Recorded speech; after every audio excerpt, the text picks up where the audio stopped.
Good afternoon, everyone, and welcome to our webinar about our new book, Breached. I'm here with my co-author, Woodrow Hartzog, who is a professor of law and computer science at Northeastern, but very soon, later this year, will be at Boston University. I'm delighted to share with you some of the ideas and arguments that we make in our new book about data security. Our book is called Breached: Why Data Security Law Fails and How to Improve It. And so I actually will turn over the floor to Woody to introduce our book briefly, and then I will jump back in to talk about some other aspects of our book. Sure. Excellent. Thanks, Dan, for having me, and thanks everyone for joining us. I want to start our presentation today by talking about what we first noticed when we started researching for this book. So we wanted to take a sort of big picture view on the data security problem and data breaches. And so to do that, we rewound the clock a little and started looking into the breach phenomenon from the very beginning. It turns out that the term breached is actually a relatively new term that we use to describe the unauthorized access of our personal information or compromise of a system. It only started getting used in the 90s and really 2000s.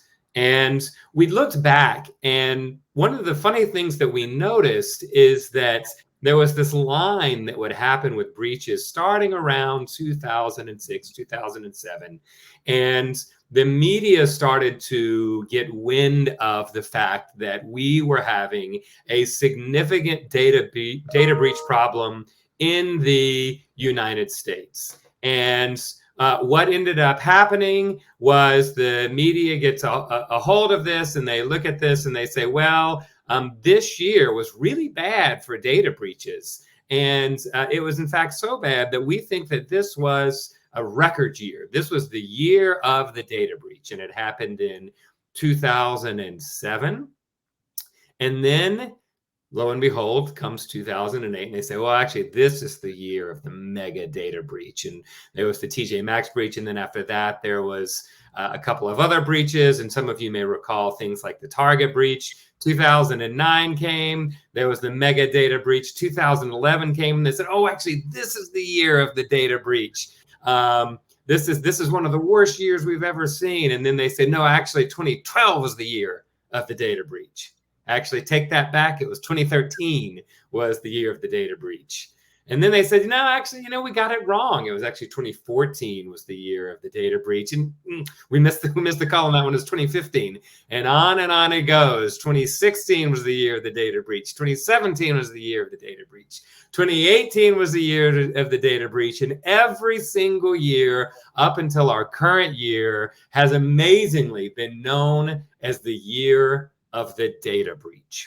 And we really like this very interesting infographic that depicts the data breaches that occurred. This one is an infographic from data breaches from 2006 to 2011. And if you'll look at the size of the circles, that represents the magnitude of the breach and the number of records compromised. And many of you may recognize actually some of the breaches here just from when they came up in the news, like the TJ Maxx breach, the Sony breach, the Heartland breach. And so it was bad, right? That there were some significant breaches that we saw from year to year, but it only got worse. And here is what it looks like now. Large data breaches sprawling out of control. It has become an incredible data breach epidemic. So much so that almost when there's a huge data breach that compromises millions of records, people almost don't even notice it because it barely makes the front page news. Back in 2005, when the ChoicePoint breach happened, it was something that was very shocking. People read about it and they were really outraged. And now we sort of give a big yawn and say, oh, what's new? We've got yet another massive 100 million records spilled onto the dark web to be used by criminals and the like. So we realized that we were in the middle of an incredible epidemic. And one of the things that we wanted to look into for the purposes of this book is, how did we get here? Not only how our institutions have failed us, but how did the law, the rules by which we created to respond to these data breaches and secure our personal information, how did they fail us? And where can we go? And where we scoped this book is in the area of data security. Now, data security exists at a really interesting place. It lives between two different worlds. It lives between the world of cybersecurity, which we would describe as the set of rules that we have to protect things like critical infrastructure and all kinds of information and digital technologies. It includes things like hacking law generally and business-to-business IoT security. And so data security is part of that, but it also involves the protection of our personal information in ways that implicate an entirely distinct yet probably overlapping area of the law, which is information privacy law. And we started analyzing, where has the specific little area of data security gone wrong? And that really is the topic of our book. And so for that, I'll turn it over to Dan to talk about what kind of rules data security rules are and where they've gone off the rails. So one thing that's rather remarkable is the speed at which the law responded to the issue of data security, to the growing problems of data security. A tremendous amount of law has been passed in a relatively short amount of time, in the last 15 or so years. And there are three broad types of law that we would categorize this body of law to fall under: breach notification laws, security safeguard laws, and lawsuits for data breaches. And in the book, we discuss each type of law and why each one has some pretty serious shortcomings for addressing this problem, why this problem continues to spiral out of control, even though we've seen a rather vigorous response in the law to it. And so to start with breach notification law, go back to year 2003, and the very first breach notification law was enacted in California. And it took a couple of years until the first major breach was announced. It happened in 2005 with the Choice Point breach. And people started getting letters saying that some company they never heard of, Choice Point, had lost their information, or their information was compromised because hackers had posed as clients and obtained this data improperly. And were then using it to engage in identity theft of victims.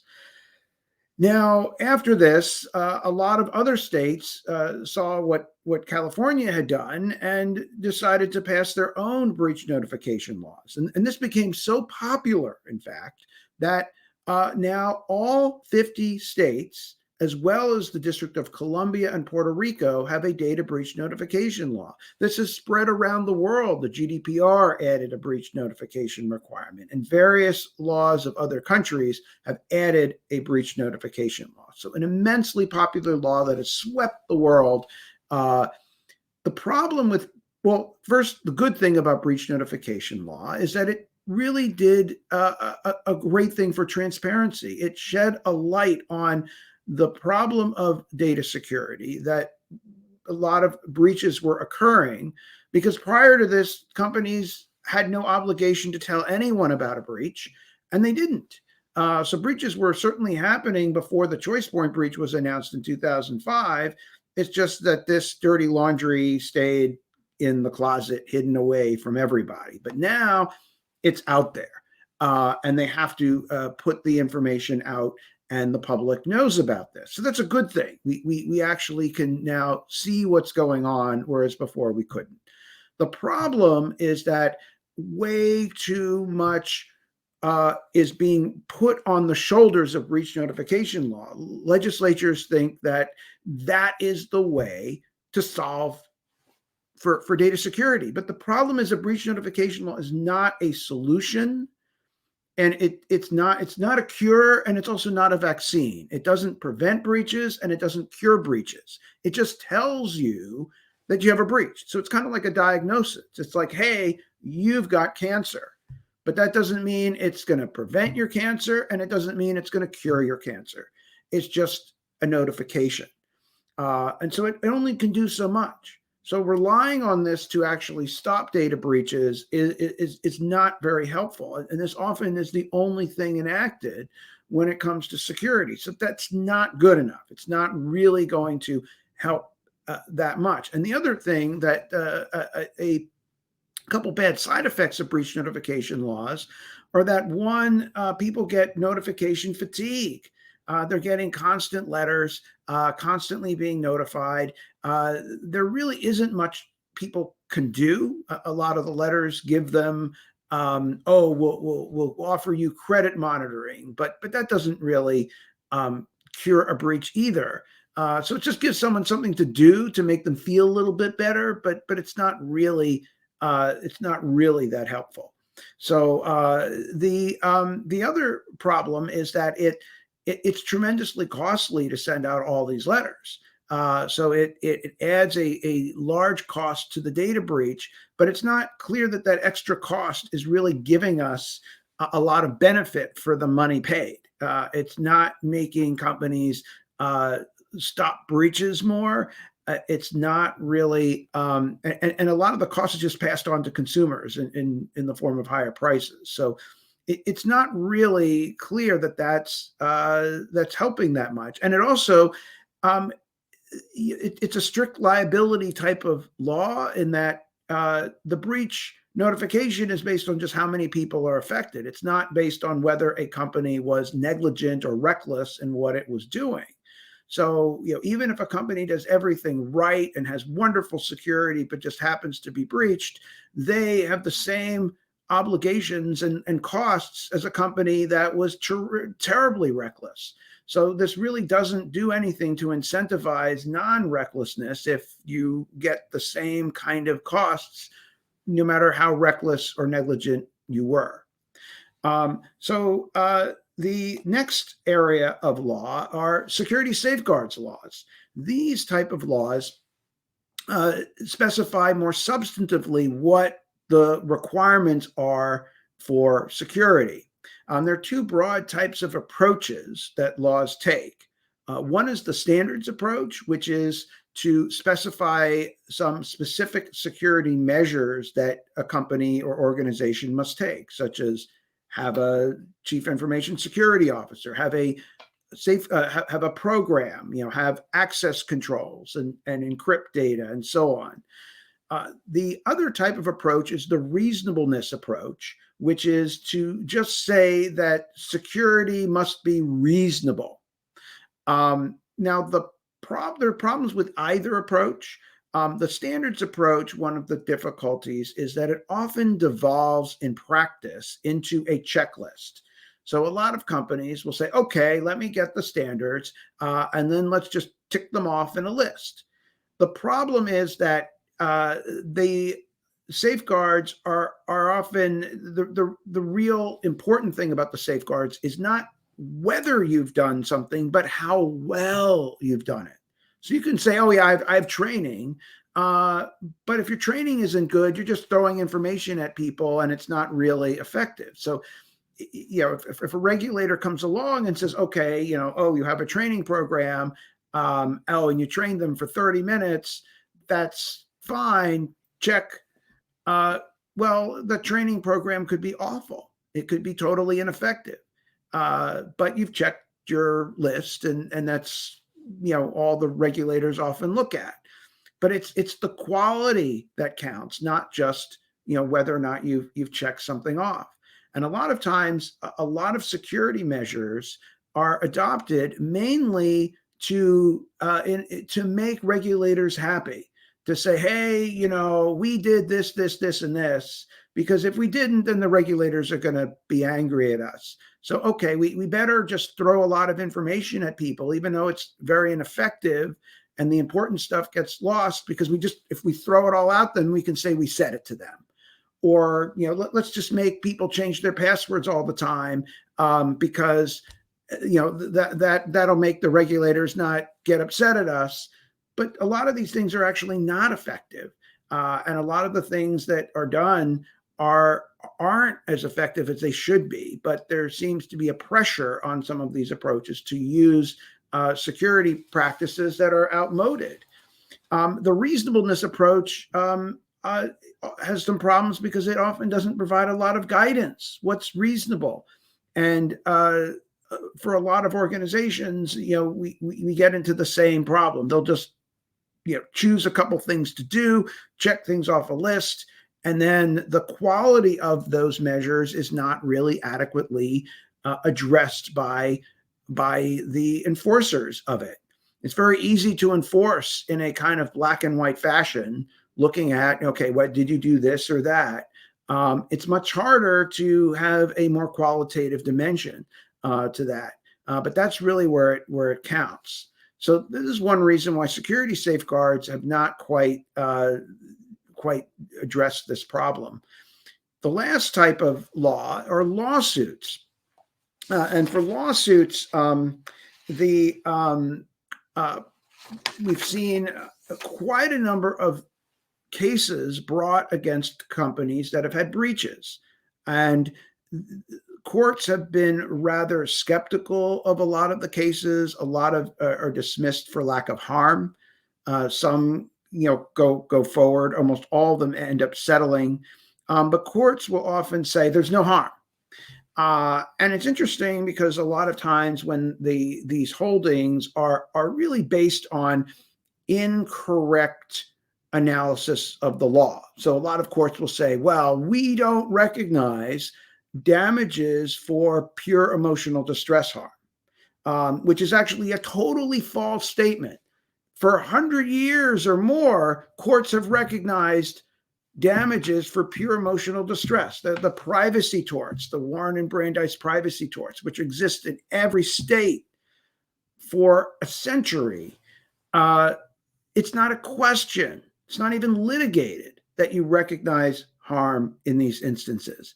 Yet on the data security side, courts will just make these bald statements supported by nothing other than citations to other courts making these bald statements with zero support and zero understanding of the law, just because they, have this kind of reflexive dislike of what's going on. That's a problem. There are courts increasingly starting to actually rethink this and recognize harm in a more robust way. But nevertheless, there are other problems with lawsuits. And that is that ultimately the suits don't really provide a lot of benefit to the consumer. The consumers really don't come away with these with that much in their pocket or that much compensation out of this. Almost all these cases settle, and it's just an added cost to companies that have a breach.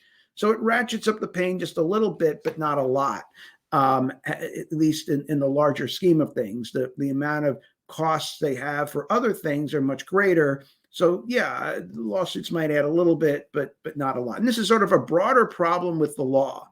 And if you want to step back and look at all the types of law, there's a problem that transcends all of them, a meta problem. And this really gets to the thesis of the book. Data security law is too obsessed with the breach, and it must be more holistic. And I want to emphasize this first part of this, that data security law is too obsessed with the breach, because that's the irony of things, in fact, is that the law fails to stop breaches, fails to prevent breaches, fails to mitigate breaches, ironically, because it is so focused on the breach. And it's focused on the breach because that's when it comes into the picture. There's a breach, and then all of a sudden the law pounces. The regulators start looking, and they start investigating and issuing their fines. And then the lawsuits start coming in, and all this starts happening, and it all increases the costs of having a breach. And that added cost, ultimately, though, is that the companies already have a big cost. They're already suffering a lot of pain. And there's only so much marginal benefit you can get by making a breach more painful. Yeah, you've taught a company, be a bit better, but that's not enough. And it's not changing the equation that much. And ultimately, that's really what we need, right? We need the equation to change. We need something to really make a difference here. But this isn't. The problem's getting worse and worse and worse. And the law just kind of keeps pummeling the organizations that had a breach. And ultimately, this gets into how we think about security needs to change. And one of the things we argue in the book is that stopping all breaches is not the right goal. You'd ask somebody, just sort of reflexively, they might say, yeah, the goal is let's stop breaches. We don't want breaches, right? We want everything to be perfectly secure. The problem is that's not a realistic goal, and it's really not even what we want. Because if we truly want perfect security, well, then let's, shut off the internet. Let's not have any access to data at all. Let's have no data, and let's go back to the Stone Age, because then you have better security. The problem is we want to access data. We want convenience. We need to get data quickly. We want to transfer data. So we don't really want perfect security. And ultimately, security is about risk. Security is really about risk. It's not about this perfect vision of security. It's about managing risk, establishing the appropriate degree of risk. But that also means that when we do that, there are going to be instances that there are going to be breaches. We have to accept that fact. There are going to be breaches, and we need to have a law to deal with them. So just flogging companies that have a breach, it's not good enough, because we don't want to stop breaches at all cost. We don't want to punish companies that have breaches all the time, because there are going to be breaches, and we should understand that. And ultimately, if we're looking at this in terms of risk and really thinking about data security, we need to think about the whole picture, the big picture, because there's a much bigger picture and a much bigger story about what is going on here. In our book, we talk about a concept called holistic data security law. And what we're arguing here is that the law needs to do a bunch of things differently than it does now. It needs to distribute responsibility among the actors that create data security risks. And they're a lot more than just the breached company. The law focuses obsessively on the company that had the breach, but they are part of a much larger story. In a way, the law becomes involved at the last chapter of a long novel. But this novel has a whole cast of characters and a whole story that occurs long before the breach of a company. The breach of a company, to use another metaphor, is the tip of an iceberg, and there's a much bigger iceberg, and the law ignores most of the iceberg and focuses just on the tip. And that to really get more effective, the law needs to look at all of the actors. The law also needs to reduce the harm of inevitable data breaches. Breaches are going to happen, but there are ways that the law can lessen the harm of a breach. And so we need to think about that. How do we make breaches less harmful if they're going to happen? And we'll talk about this later. Woody will talk to you about the point we make about privacy and security, that we can actually do much better on security if we do better on privacy.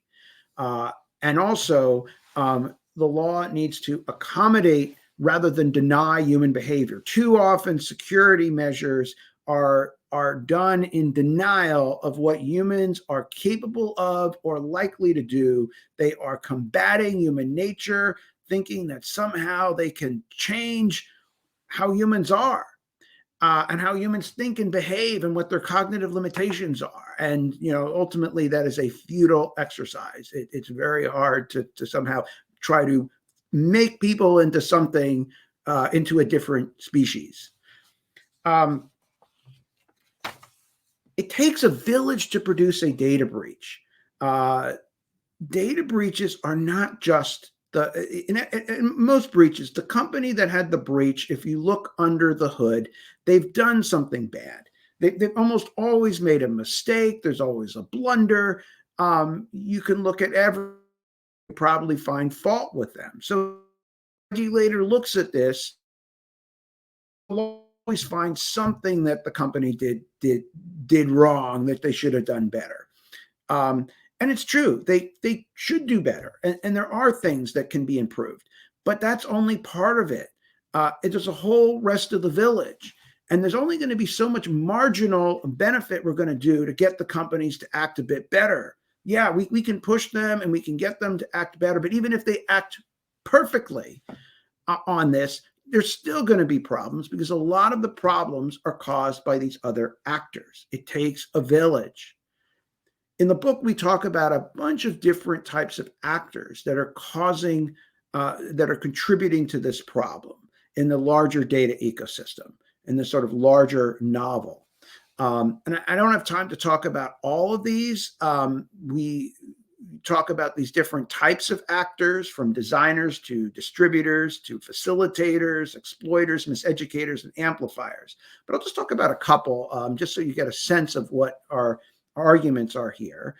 Designers are the creators of software and products that are vulnerable to security issues. And these are often the points of vulnerability, unpatched software, or people buying devices that are not secure. Now, there's never going to be perfection here, but certainly the law can make companies do better about what they're producing. And right now, the market does not incentivize security here. So, you can go and buy a security camera, and a lot of these have terrible security. A lot of the Internet of Things products, the security is woeful, because people don't know. How do you evaluate the security? How is a layperson really to assess whether or not a device is secure?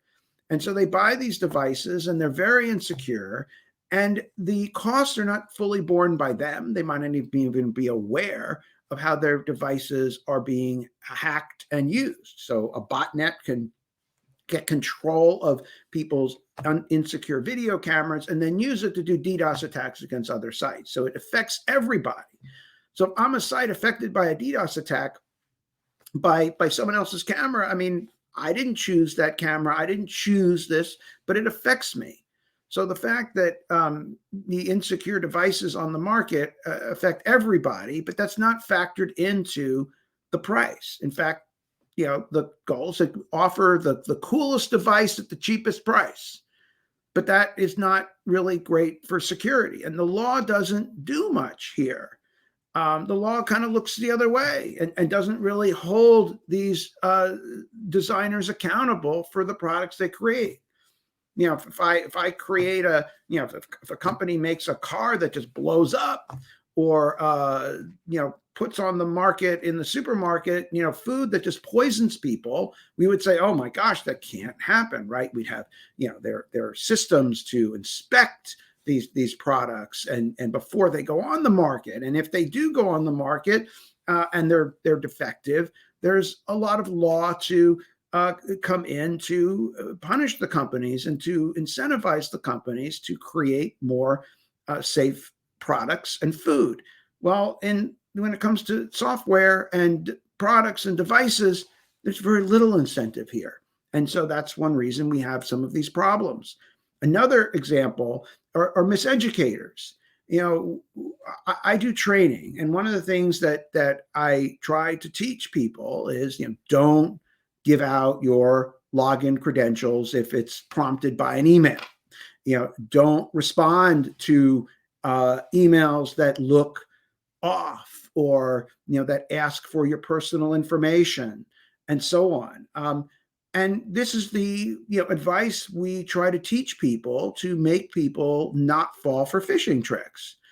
And it's being undermined by other companies, by legitimate companies that are doing this very thing. So I don't know how many emails I've seen where a legitimate company is asking people to click on a link to change their login information or to log in, or where emails look no different than a phishing scam. And so if legitimate companies are doing this, they're teaching people the opposite message, that legitimate companies, in fact, do all the things that we're trying to tell them people not to fall for. So it undermines. And then, when people fall for it, we're like, oh my gosh, people fell for this. How stupid for that person. Well, no. In fact, companies are educating and teaching people to fall for these tricks.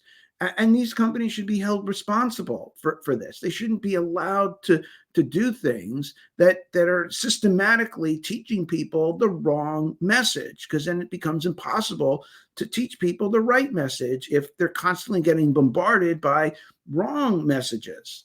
So these are just a couple of examples of actors that are making the problem worse, and we need to address that. The other thing the law can do that's not doing right now is to reduce the harm of inevitable data breaches. Breach happens and there's a lot of harm, but there are ways that we can ultimately address this. I'm going to turn now over to Woody to talk a little bit about this point and some of the rest of the points of our book. That's right. So when I talk to my students about this point, I like to play a game where I ask them, what is the worst password ever created? And I always get a lot of really interesting answers. Many of them will say things like, well, 12345 is one of the worst passwords ever created, or I love you is one of the worst passwords ever created. I once had an IT person when I taught at a school in Birmingham, Alabama, once say that you could easily break into 1/3 of all computers in the company if you just typed in the password Roll Tide. The other third you could break into by typing in War Eagle. And so those are all bad passwords, but they're not the worst password ever created. The worst password ever created is, in fact, the Social Security number. The Social Security number was originally created to distinguish people within a database, right? So you might not believe this, but there are actually multiple Woodrow HARTZOG'S. And if they were just to appear first name, last name in a database, they might get confused. So you use the Social Security number to distinguishes them, right? The problem is that somewhere along the way, we decided collectively that it was a good idea to use Social Security numbers as authentication mechanisms, as passwords. And the problem with that is that it makes the harm of data breaches that are inevitable so much worse. And why is that? Well, Social Security numbers were never intended to be used as passwords, nor do they have any of really the great features of passwords.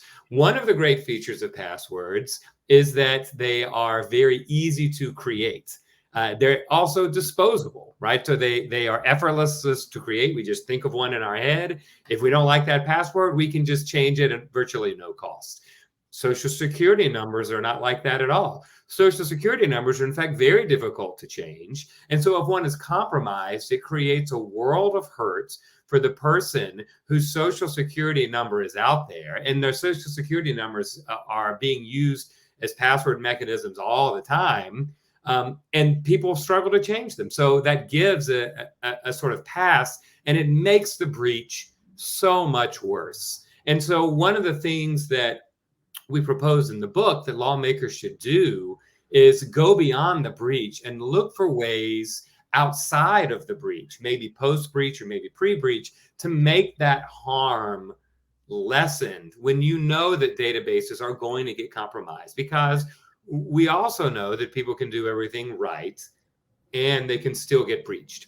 And so the Social Security number example is one of those. Another example that we provide in the book that makes breaches so much worse is the ease of which companies will grant credit in the name of anyone with very few authentication schemes. And so the free granting of credits allows companies to benefit from the extension of that credit without suffering any of the externalities if it's not the actual person who is applying for credit, and then someone who actually is the victim of a data breach and has had their personal information compromised, and there's a criminal who's taking credit out in their name, suffers all of that harm, right? And the company giving the credit gets to exploit it. And we talk about how one time there was a dog that got a credit card, they got a credit card in the mail.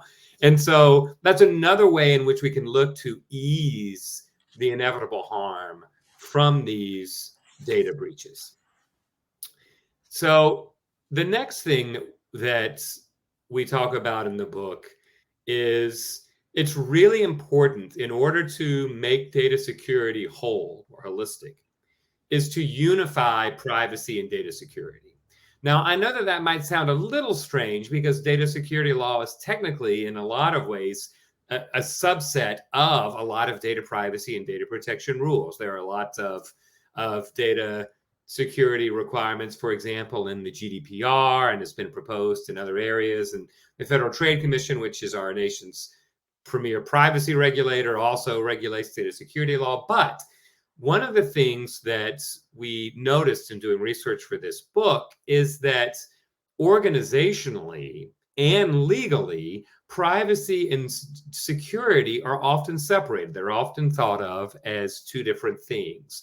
Organizationally, data security and the team that works on it and that is in charge of preventing it or ensuring it is located in IT, typically. Whereas the privacy team is often located in legal or compliance. And one of the things that we argue for in the book is that the privacy teams and the security teams should give each other crisp high fives significantly more often and share their wisdom. And the reason for that is that a lot of really important security decisions are also simultaneously privacy decisions. So when we think of data security, sometimes we think of people, sitting around with a hoodie on and doing the hacking thing and breaking into the encrypted system. And we think of the TV shows where the technologically sophisticated person sits down at the computer screen and types for like 3 seconds and says, "I'm in," right? But often what important data security law decisions are being made at the level of policy, and are being made in the legal and compliance teams regarding privacy. And one of the key arguments that we make in the book is that privacy and security need to be friends, because compliance and policy get used to making these value-laden kinds of trade-offs regularly. And also there is wisdom from the law of privacy, which is data that, because privacy involves whether information gets collected or whether it doesn't, when information gets deleted, it creates a bigger slice of the data pie or a smaller dice of the data pie. And information that doesn't exist, data that isn't stored, cannot be breached. And so we think that there are ways in which to leverage the wisdom of privacy and information law generally, with rules around things like data minimization or data mapping. We just had a story I think it was maybe even yesterday, it was talking about the inability of certain large companies to keep track of all the data that they have. This is a key data protection rule that also could protect data security and ensure that information is not leaking out through the back door. And so we think that this is a really important thing for lawmakers to focus on. And another advantage of this that we put out actually is the idea that data security law is relatively a bipartisan thing. Almost everybody agrees that we should have good data security and that it's bad when our information gets breached. And so there are lots of really important privacy related rules that could actually be better fortified through a data security framework. And so they could be mutually reinforcing and mutually beneficial to each other. And so another reason that we think that it's important to unify privacy and security is that it's important to make sure that both the front door and the back door are locked tight up, and that they both provide protection. And so if you think about a lot of the kinds of data that criminals would like to get from a data breach, let's think about this for a second. Well, we would want a lot of people's information on their whereabouts. We would want a lot of personal information that would allow us to engage in phishing attacks to get more information and maybe get them to click on a link or manipulate them into doing certain kinds of behavior. And sure, that's the kind of thing that you could get if you did engage in a hack of a technological system and gain unauthorized access. But it's also the kind of thing that often you can buy directly from data brokers. And the reason why you can do that is because of bad privacy rules. And so we talk a lot about the importance of securing both the front door and the back door. Otherwise, we're sort of like in one of those sitcom comedies where someone's trying to keep everything from coming out one end and it ends up coming out the other end, right? Is that we have to make sure that we're seeing the big picture. Otherwise, we're just plugging one leak and letting the water flow out somewhere else. The final chapter in the book that we get into is this notion of data security being about humans and how lawmakers need to become more sensitive to this fact. So again, when many people think about data security, they think about the hackers and the hoodies. And I highly recommend Dan's series of posts where he goes through and posts stock photography of hackers, which is probably one of the funniest things that I get all year. And all of us that work in this area can probably get a good chuckle about that. And the reason why, of course, is we know that A, this is not what criminal hackers look like, and B, that's also not what data security is about. It is a matter of fact, if you look at where often the weakest link in the data security chain is, it's not about the encryption or the firewall or the sophisticated technological techniques that we use to separate servers and things along those lines. Rather, it is people. It is the person who clicked on the link. It is the person who left the laptop in the car unlocked.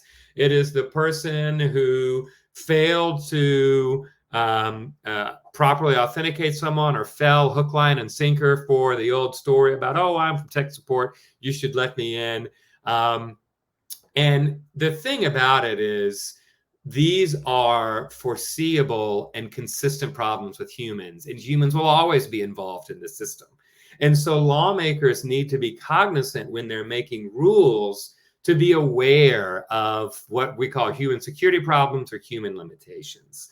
And in the book, we unpack the three of these things a little bit. We have the bandwidth problem. And the bandwidth problem is simply that we all have a lot of stuff going on. I don't know about y'all, but I'm barely keeping it together on a daily basis with all the balls in the air that we are having to juggle. And humans have lots of things that they need to do. And the last thing they need to be asked is to memorize yet another password, but make it different and don't write it down. And you have to make sure that you cross all your T's and dot all your I's and don't do anything. And all of this advice is coming towards us. And inevitably, we get overwhelmed. We lose our bandwidth. We lose our ability to meaningfully process all of this instruction, and we give up.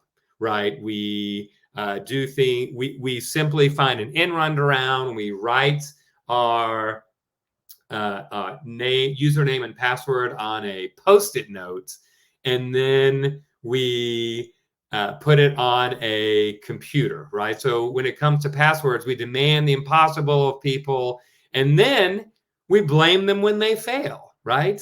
And we think that that is not really the right way to go about it, because otherwise you get situations like this. Humans are also careless. We make accidents. We don't mean to do things. We leave laptops in cars. We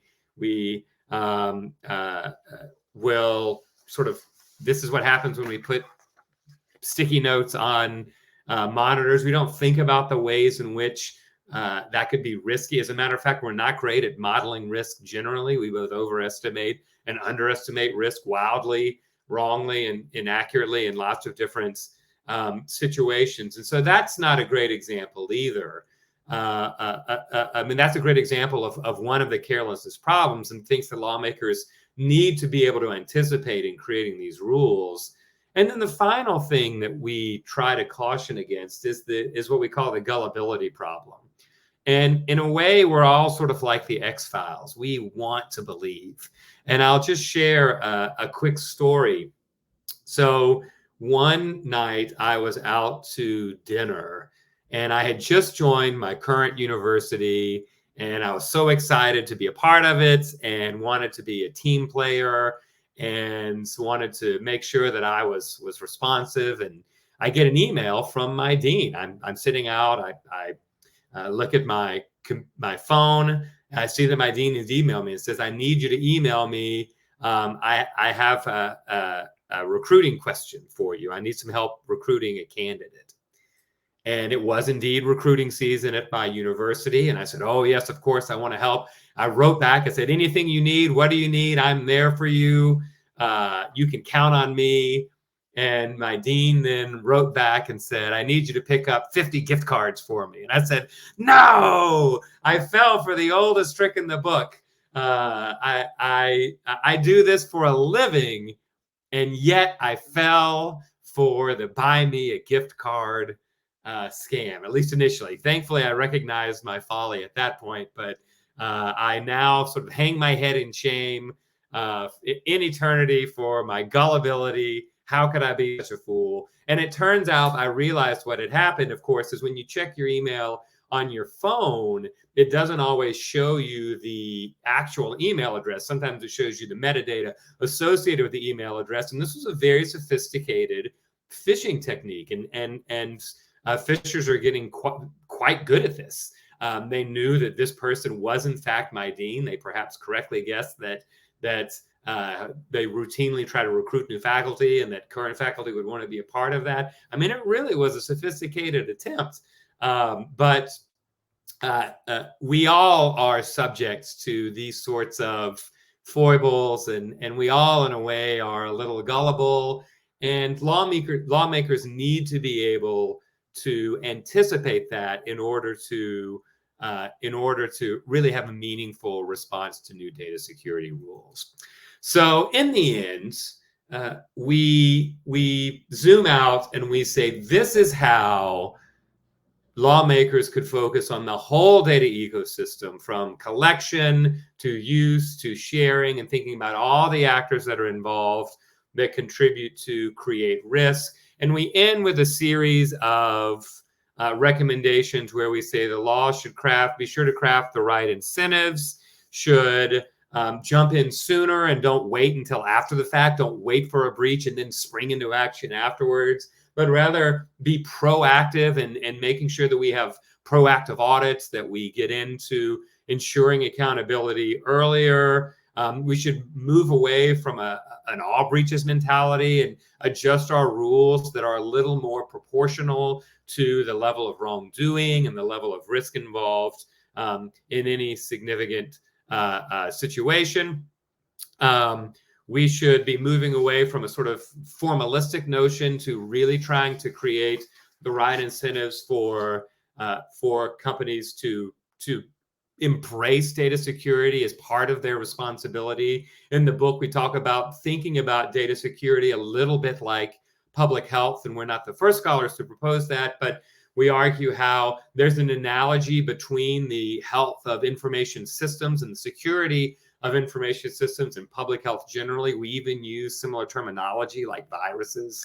And we don't want to blame always individuals. I mean, certainly when there's culpable behavior, we want to hold them accountable for that, but also understanding that these things happen and that we really should care about is overall structural integrity, rather than focusing specifically on you got breached, you did bad, you pay a lot of money, you got breached, you did bad, you pay a lot of money, you know, here your information was compromised, here's some credit monitoring, your information was compromised, here's some credit monitoring. And only when we sort of zoom out and take this more structural, holistic approach do we think that we're going to really be able to make progress on data security. And finally, maybe 2023 will not be the year of the breach.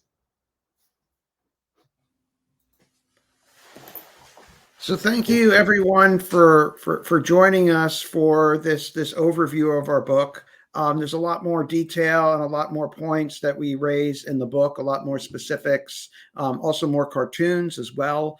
But ultimately, there is no silver bullet to all this. There's no magic solution that's going to suddenly make everything secure and stop data breaches. They're going to keep happening. We're going to have this problem, but we can manage it better. We can balance it better. And if we create the right incentives for all the actors, we hold everybody accountable for their role, we can start to improve and turn the tide on this global pandemic of breaches. And it's going to be, slow going. It's not going to be, an instant fix, but I think we can get better. Unfortunately, right now, I think the law is going in the same tired directions, doing the same things. And so, various states and various countries are trying to outcompete each other on just how short the notice should be on a breach. And so, okay, 30 days, we're better because we're going to make it 15 days. And the EU, it's like, well, we're going to be tougher than that, 72 hours. Now, there's a country with a 48-hour window. And soon it's going to be, before the breach. It's getting ridiculous because these early times, it doesn't necessarily, it's not better for security. It's not going to, and the information provided is often not known right away. So it's not clear this really protects anyone, but it just is a way that legislatures can look like they're somehow tougher if they have a shorter window. But that's not very productive. We need to start thinking about different ways to think about this and approach this. And I think if we do some of the things that we recommend in the book, I think we will make a difference. But ultimately, I wish we did have a silver bullet solution. Instead, it's a lot of different things that can be done to make things better. So thank you all for joining us. I hope that some of you are intrigued by the book and will take a closer look at it. Chapter 1 is actually available as a free download on SSRN. So if you want to take a look at that chapter, we talk about the target breach in that chapter. Please go and check that out. In the book, we talk a lot about the most famous breaches, and we delve into the stories of those breaches to see the lessons that can be learned, because a lot can be learned looking back on these breaches. And the stories are really interesting when we take a closer look. It's more than just numbers that we see in the headlines. Oh, this breach was this big. But there's a story behind every breach, and it's really interesting to look at those stories and learn from them. So with that, thank you all for joining us this afternoon. Thank you, Woody, for joining me to describe the book. And have a good rest of the day, everyone. Thanks, everyone. Thanks for having me, Dan.